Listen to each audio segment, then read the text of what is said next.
Ya, oke, baik para pecinta tanaman khususnya pengangguran. Oke, kesempatan kali ini saya mau berbagi tips tutorial pembentukan cabang dari awal masa tanam sampai nanti masa pembuahan. Jadi langkah-langkahnya seperti apa? Ikuti video kami dari awal sampai habis, jangan dilewat-lewati agar tidak simpang siur informasinya. Ini lebih simpelnya, lebih pasnya lagi ini saya buatkan ilustrasi saja biar gampang dan singkat. Jadi nanti insya Allah akan dibagi menjadi beberapa bagian videonya. Jadi part 1, part 2, part 3 sampai nanti di masa pembuahan pemangkasan ya. Oke, untuk pemula ini penting sekali ya pembentukan cabang. Oke, baik, jangan lupa subscribe, like, share channel kami dan ikuti informasi selanjutnya seputar tanaman dan peternakan. Bersama kita berbagi informasi yang bermanfaat. Ya, oke, yang pertama siapkan bibit ya. Siapkan bibit. Nah, ini siapkan bibit. Oke, siapkan bibit dan medianya. Jadi kalau beli online, pilihlah reseller yang amanah ya, yang valid. Jangan memburu murahnya saja, nanti kecewa. Jadi bibit harus valid sesuai dengan jenis yang dipilih. Ada jenis-jenis yang genjah 3 bulan sampai 4 bulan, 7 bulan sudah bisa dibuahkan, itu ada seperti itu. Dan siapkan medianya. Jadi biasanya kalau beli online, nanti sebelum tanaman datang itu diberi tips cara perawatan dan penanganannya. Biasanya disuruh nomor 1, kalau saya ya, nanti diberi petunjuk dari awal sampai insya Allah masa perawatan dan seterusnya. Nanti sekam bakar dan tanah yang subur dan lain-lain lah. Nah, seperti itu. Pertama, bibit yang valid, yang asli ya. Kemudian kalau sudah sampai di tempat tujuan, nah sudah lewat masa karantina dan siap untuk ditanam, kita tentukan pilih ke ke sistem para-para atau pagar. Maksud saya seperti ini. Jadi sistem rambatannya. Jadi ini misalnya anggurnya ya. Misalnya anggurnya ditanam di pot juga bisa, di lahan langsung juga bisa, yang penting jauh dari genangan air. Kemudian ini dibuat para-para. Saya jelaskan yang para-para ya. Ini para-para ke atas sesuai selera, bisa 2 meter. Kemudian sampai ke memanjang ini terserah ukurannya. Nah, tergantung lokasinya ya.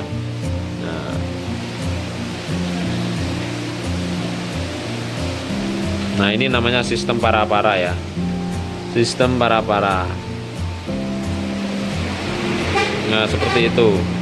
Kemudian di awal tanam, kalau ini sudah kira-kira sudah siap dipupuk, usia ya, tidak tergantung usia ya. Jadi kalau sudah ukuran 50 cm lah, 50 cm itu bisa dipupuk dengan pupuk NPK. Jadi pupuk pertumbuhan pertama kali itu NPK. NPK dilarutkan ke dalam air 3 gayung, 1 pucuk sendok dilarutkan ke 2 sampai 3 gayung per tanaman ya. Per tanaman setiap seminggu sekali ya, setiap seminggu sekali terus seperti itu. Jadi dilarutkan ke air, kemudian dikocor.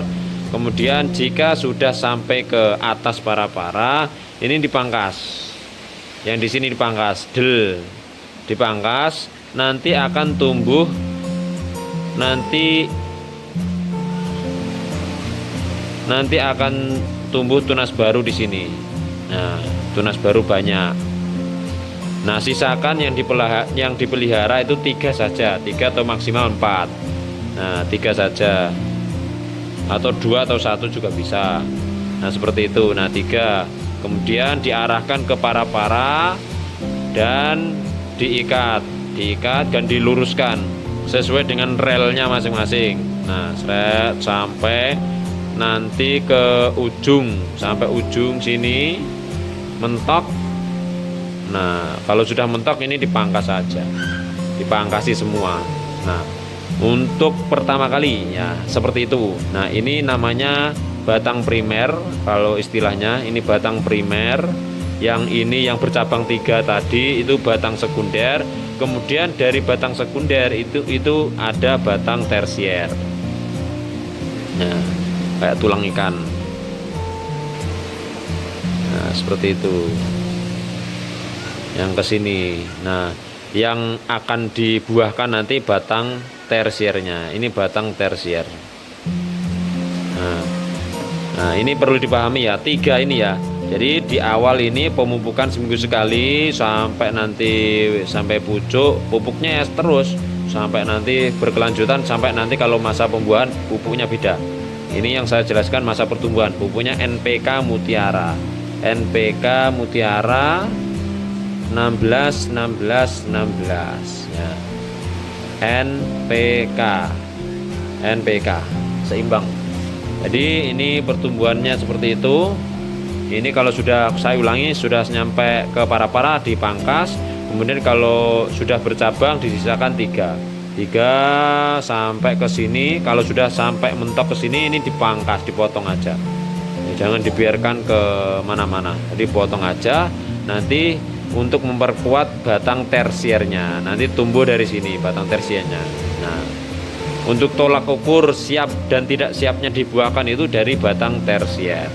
Kalau batang tersier ini sudah sebesar sedotan atau sebesar ballpoint, nah lebih besar lebih bagus, itu tandanya sudah bisa dibuahkan. Nah, caranya seperti apa? Nah, caranya itu kita lakukan pemupukan pembuahan. Jadi yang awalnya di masa pertumbuhan itu pupuknya NPK, kemudian kita lihat batang tersiernya kok sudah sebesar sedotan atau sudah sebesar spidol, itu bisa dibuahkan. Nah, usia tidak memandang usia. Kalau 3 bulan 4 bulan sudah sebesar batang tersiernya itu sebesar sedotan atau spidol, itu bisa dibuahkan. Pupuknya apa? Nah, sebentar. Jadi pupuk pembuahan.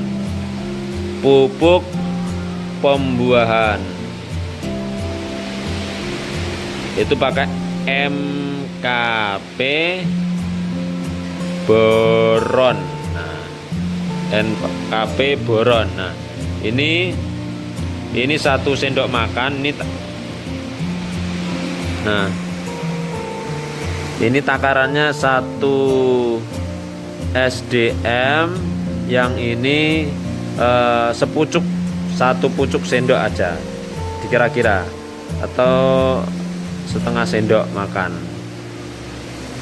Nah, dilarutkan pada 3 sampai 4 gayung air atau dikira-kira 10 liter.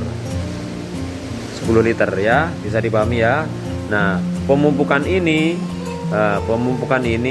dilakukan seminggu sekali. Minggu pertama pakai MKP, minggu pertama MKP dan boron. Minggu kedua sama, minggu ketiga sama. Nah, minggu keempat di MKP, kemudian boronnya dihilangi, diganti NPK grower. NPK grower takarannya 1 sendok. Ini 1 sendok. Nah, jadi 4 minggu atau 1 bulan. Kalau sudah seperti ini, besoknya kita lakukan pemangkasan. Pemangkasan. Kembali lagi ke batang tersier ya. Batang tersier ini panjang, biasanya sampai, kalau ini sudah mentok, ini batang tersiernya ada sampai 1 meter lebih. Nah, jadi pemangkasan total biar serempak bunganya.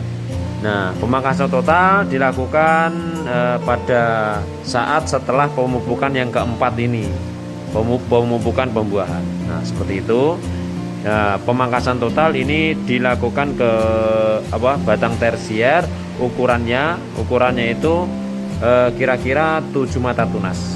Nanti tergantung varietasnya, tapi pada umumnya 6 atau 7 mata tunas. Ini ada mata tunas biasanya di sini. Nanti mata tunas ke 7 ini dipotong, dipotong sama rata semua. Ini juga dipotong semua. Kalau kepanjangan ini dipotong, hilang.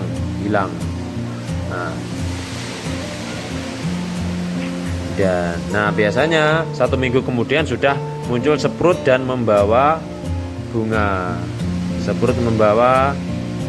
Nah, seperti itu. Nah, sampai besar. Nah, nanti bisa dibungkus pentil-pentil buahnya. Dan setelah panen, nah ini setelah panen ya.